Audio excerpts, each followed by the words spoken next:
Attenzione, strada frequentata da ciclisti, rispettare la distanza laterale di 1,5 metri. Enego è il secondo comune veneto, dopo Marostica, a sostenere anche nella cartellonistica il rispetto verso i ciclisti.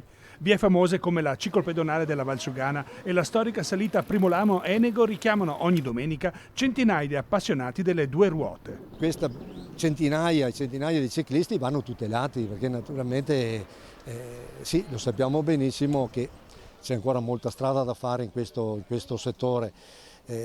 Purtroppo spesso la bici è vista un po' come un ostacolo più che come un utente della strada e questo va piano piano superato, piano piano, speriamo più velocemente possibile, perché uno che fa bici lo fa per la salute e quindi correre dei rischi quando si cerca invece la salute e la sicurezza, insomma, è un po' una contraddizione che va assolutamente rimediata. Enego è un paese essenzialmente turistico che investe principalmente le sue risorse per favorire le attività all'aria aperta. Rispettare i ciclisti qui non è solo una battaglia di civiltà, ma anche un modo per tutelare il rilancio economico. Speriamo sia un passo, visto che in questa zona, in questo territorio siamo tra i primi in Italia a farlo.